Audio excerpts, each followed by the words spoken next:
now being picked up, meaning that we could see another Diana kick in. Of course, 10X is going to get the Renekton with how scary he is with a 4-1 split push. Very scary stuff as the Galio and Renekton come in. Divine have their tanky front line again. Do you think we get something else as a damage dealer here? Do you think we see anything other than this Ziggs Renekton as the damage dealers for Divine? Yeah, I feel like Divine's going to go back to game number 1 draft. We could see possibly a Kha'Zix pop in once more. And as well as we'll see if Coyote's going to be on that Renekton. I know! It is going to be... It really looked solid. And for Boom, on the other hand, there you go. There's the Kha'Zix. And I feel like, you know, no Jarvan 4. That's going to be on Boom Esports side. So they can pair this up with what they want. And Akali, we talked about how when you see a Gragas, it's going to deter a team to pick up something like an all-in. But Divine Esports ignores that. And they say they're going all-in on this Akali. And I actually really like this because Divine actually finally have 2 damage sources on this team. They've got, yes, the Kha'Zix, who's maybe an assassination potential, but you also have, okay, Renekton, Ziggs, Akali. That's a ton of damage, and you know exactly where it's coming from. Over on Boom, they've also got plenty of options. Fly Arthur pulls out the Twisted Fate, giving them that cross-map mobility. He'll be laning versus Coyote's Renekton. Exactly. I'm curious as well. With the Akali and 2 assassins on the board for the side of Divine, the Destiny will come into play not only for side lane pressure, but also spotting out cheeky entrances by those 2 assassins. Game number 3, Assassins is. The Latin Riku. The Latin Riku is actually Assassinai. So, there you go. I learn something every day. I love it. For anyone at home, that is not true. Do not quote that fun fact to anyone. Game number 3 kicking off here between Divine and Boom. Okay. Divine here on the blue side. Boom yet again to take the red. Yeah, we talked about this during the draft. Full-on assassin. And the Gragas is there for that big disengage. And as well as how you're just going to rest in the arms of Tufts here on the Darius. So Divine should be careful on how they're going to maneuver around the fights later on. But we'll see if the Gragas explosive cast will be enough, because Divine has a pretty strong engage. Whenever 10X will go in, or Len will go in, the hero's entrance will follow through from Kuei, and it's going to be an easy stun lock and an easy burst. Boom playing offensive on their own side of the map as Divine Esports, for maybe the first time in this series, have the more aggressive early game. Yeah, I have a feeling too. Level 5 will be the key here, and at least they have that late game insurance, I suppose, when it comes to the Ziggs, which will be very painful considering that there's no sustained. Tufts starts up this fight. Fly Arthur coming in with Gold Card. Jackie here as well. Gold Card does land, and it interrupts the play. Tufts survives as a result. 1 HP. Satan X needs to chase him down. He'll find the kill. Now they have to step into Jackie and Fly Arthur. Fly Arthur finds 1, finds 2. A double kill in the fight to Fly Arthur, and Tan X low as well. It's going to be 3 kills passed over to Boom as they win the early game yet again. Look at that. That was massive. Shao-Chi was so close to his death. And he flashed just to get a smite off the Rift Scuttler to get HP back. And Divine Esports, of course, they fully committed to that fight. There is no way for them to get out. And in the composition itself, there's really no way out. This is the type of team, once they're in, they really have to commit. So for Boom, they got a lot of that. They got a lot out of that. They certainly did, Riku. And let's talk about where that gold's going, because you might have noticed Fly Arthur has just completed his first item.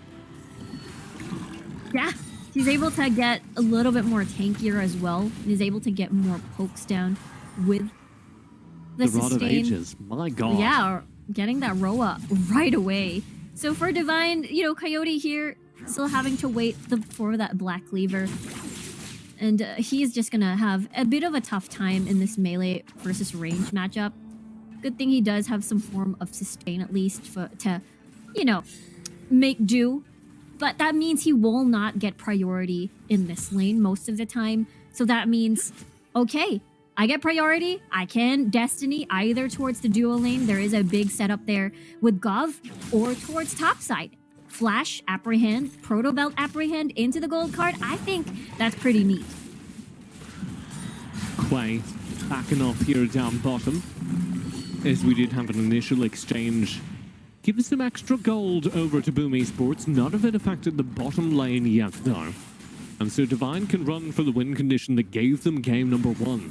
Riku, if they can protect Hope, this game is still well within their grasp. Yeah, 2 to 3 item power spike, Luden's Echo, and then Rabadon's, maybe the Orb, perhaps. We'll see what the call is for Hope 1, but that is the sweet spot where Divine will be more comfortable in these objective fights, perhaps. And, you know, it feels like Boom, they do have some form of sustain coming from the Senna, but most likely it will not be enough. But speaking of the Senna, there is going to be that unlimited stacking coming through, so the scaling coming from Owens will be very scary as well. Drake picked up first Drake of the game, and Ocean Drake going to Boom Esports, meaning that for the 3rd game in a row, they have the lead in early Drakes. Divine will get something back this time. It'll be a Rift Herald picked up. And they're looking for something to do with it. Down bottom, Coyote is under threat, so it very likely won't be there. But if you can bring the Rift Herald into mid, maybe, where Hope is finding value, it's a big gold injection. Yeah, that definitely could be the choice. Gold card. Fly Arthur vibes in the bottom lane. It's a Renekton, though. So Coyote can even just walk back up to this turret. And a bit of a waste of a gold card. The explosive cast will change things, though. That was massive. Gov finds the angle. And the support player for Boom Esports yet again defines the early game. Here's the attack in the mid lane. Divine, call in this Rift Herald. Boom needs to play defensive here as a result. Len will dance through and find a 1-for-1 trade. Quay dying in the fight. Boom will be able to shut down this Rift Herald. 1-for-1 in mid. Advantage on the map to Boom. I gotta love the rotation coming from Boom there. They were able to get a pick from Coyote, meaning there's no mid laner anymore, and then they immediately rotated at the mid lane to deny the Rift Herald from, you know, getting that tower in mid. So Boom is really getting a lot out of this, denying any sort of exchange coming from Divine Esports, and really love the commitment and the decision making coming from this team so far. And Gov, what a series for him. The support player for Boom just absolutely dominating so far. Last game hitting some truly incredible explosive casts. Here he's already doing it again. Exactly. He's been using these casks primarily to misposition someone from Divine, getting a pick, and just straight up burst someone down. And Gov has been doing these in the series. Has been, you know, the key to how Boom has been getting all of these early game leads, and we'll have to see now as, you know, Boom so far has control as they do have that lead in the early. What do you do with this advantage right now if you wanna press Boom's lead? Dive. I say dive. You have a Jarvan 4, you've got the heals, you've got the roots, gold card. There's already single target setups for Boom to take advantage of, and mid lane is going to be another source for Boom to take advantage of. So now the biggest question is, will Boom be able to have room to plant these advanced wards for them to be more comfortable initiating the dive? The only thing that is stopping them for sure is that, of course, they're in the lead. They want to take care of it. They don't want game number 2 tower dive to happen again, where they fell one by one like dominoes. And I feel like it's also contributing to the fact that there's a hero's entrance that can punish them with a triple man taunt under the tower. Riku wants blood, but careful blood. Owens Yes. will play safe behind the turret. As here it is. Oh, what a dawning shadow. That starts the fight. Megan Furnham tries to slow things down. Heroic entrance is cancelled. Tufts in the middle of the fight. Setting up for more. Hook one. Clay already dead. And boom, keep going. What? Zalki diving past the tier 1. Is that too far? Double route found by the Senna. That's enough to slow things down. Coyote is yanked back into the team. And it's 1 for 3. Boom, take the advantage. A really nice punish there from Boom Esports. Divine did not have actually, they have double wards on the riverside. But again, we talked about this before. Their composition ain't that great when they want to disengage from the fight. They're pretty all in. So if they get caught out, they have no choice but to just take it from Boom. And now that the dragon has spawned, we'll see Boom has priority at the bottom portion of the map. They can set this up. They can set the wards. Maybe even set deeper vision so that after the dragon, they can maybe get another pick or two. Drake will be picked up here. Midst of all of that, I do want to raise Hope 1 dies. So we're seeing a much less effective, a much less scary Ziggs in this game number 3. Yeah, he's going to be a tad slower in reaching his spikes. Oh, God. Gov? Explosive Cask is taunted here, so that's going to make things a little bit messy, but the Dawning Shadow across the map will keep him safe. Gov considering whether or not he wants to go in, and he'll find a lot of damage onto both the players. The support for Boom out-dueling the 1v2. Owens, he wants to collapse. He's going in, but he's far away, so it's going to be too late. But Gov wastes so much time, gets a little bit too frisky towards the end of that fight. Mega Inferno Bomb in the meantime will cut off the engage down bottom. Boom. Man, you have to love what Gov is doing on the Rift right now. Yeah, he was crazy with, again, it was a 2v2 scenario. I would count the tower as, you know, being alongside with that fight. It doesn't move V2? It's a 1.5 V2. Okay, 1.5 v2. Okay, that's the compromise. Oh, dear me. Gotta love Gov on the Gragas for sure. Doesn't count as a full... Maybe some of my solo queue teammates. They don't move either. Oh no, that's tragic. It is. He is going for a Rabadons too, so imagine eventually he is gonna... He was already painful from that... Yeah. From the 1v2. I mean, 1.5 v2. It's full AP Gragas, so he's gonna like hurt when he lands those explosive casks. Exactly. This turret down bottom is gonna get hurt. It'll fall here. One of Boom's teammates dying there, according to Riku. The top turret will be traded out, so it's 1 for 1 across the map. Yeah, it has been the trade of towers so far in this game. Because again, Divine, they have to be careful. All the fights that they've tried to enter has failed. Quay, not entering that one. Exiting it real fast. Will flash away from the fight. And so, Boom get their chance to reset. I do want to harp on, you know, just if anyone would like to follow along at home, cook this dish for themselves. Gov has just completed his Rabadon's death cap. His first item was Rod of Ages. Yeah, most likely wants to be a little bit more tankier on the HP department and survive a little bit more in these fights.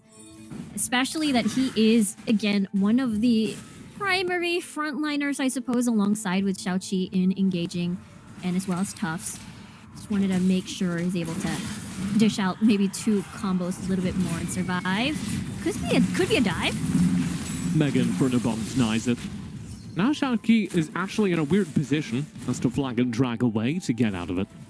The wave vanishes underneath the Mega Inferno Bomb, one of the advantages of having a Ziggs, and a Ziggs who's scaling up.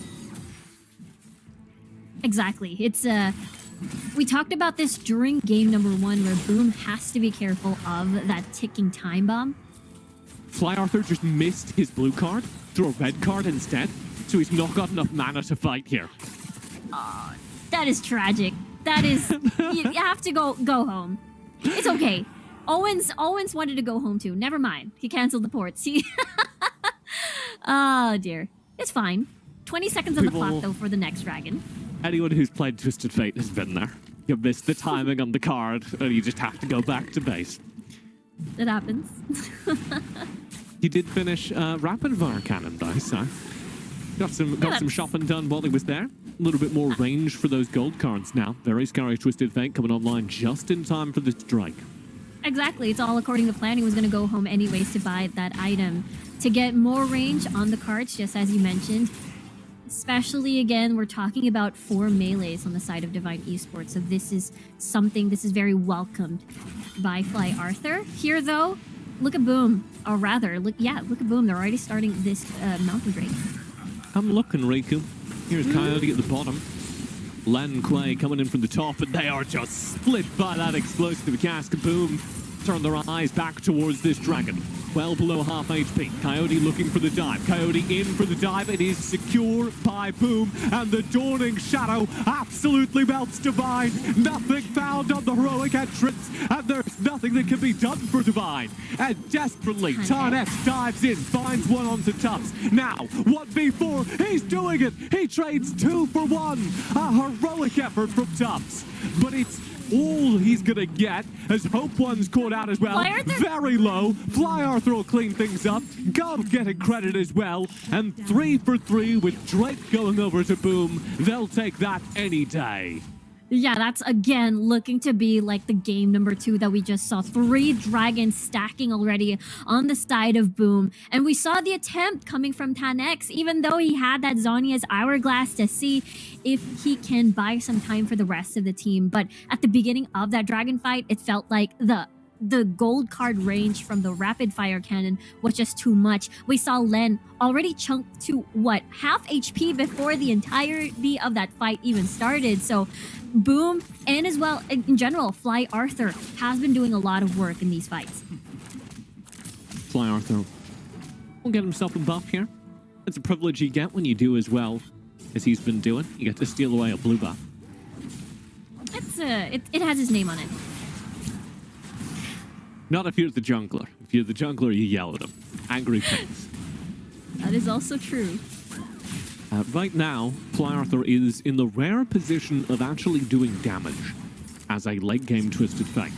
He's going to be able to complete this Rabadon soon, and he's staying ahead of the power curve, such that him landing a full combo is scary, which is not usually the case. Bottom lane. Dangerous stuff over the top. Middle of this fight, Tufts will go down shortly. The Dawning Shadow keeps him up, and this means Coyote is incredibly low. Fly Arthur finds the turn, and he's going to have damage onto Quay as well. Excellently timed stasis. Gold card ready to deal. Wow. He'll tie up Len. Len's gone. Excellent stuff from Coyote. Fly Arthur shuts him down anyway. You gotta love the target prioritization again. This is what we're seeing from Fly Arthur. That 1v2 scenario temporarily is able to gold card and shred down Coyote first before Quay on this Galio, and bought some time with the stasis as well. Look at the dead bodies on the board. Gotta love it. As Baron now unlocked meaning. We're gonna take that clip of just Riku saying, "Gotta love dead bodies." No. It'll be one of my favorite clips of this tournament. No. Baron burned up here. Mega Inferno Bomb for the steal. Teleport as well. Zhao Qi almost dies to the Baron. He flashes out. He lives through it all. Fly Arthur gold card. Oh, they turn it. Goodbye, Tarnex. He can't do anything. Divine, a desperate steal attempt, and it's going from bad to worse as Fly Arthur is everywhere at once. He'll teleport in. Oh, Gov again with the explosive cast. Tusk flashes to chase. Len's 1 HP and running underneath the turret. Will be Quay trying to stall things out. He can't do it. These inhibitors are crumbling. Boom have done it. They've taken the lead in this series. All they need to do is burn down the Nexus, and Tachi's a little too eager. He'll die to the Nexus turret, but the result is the same. 2-1. Boom.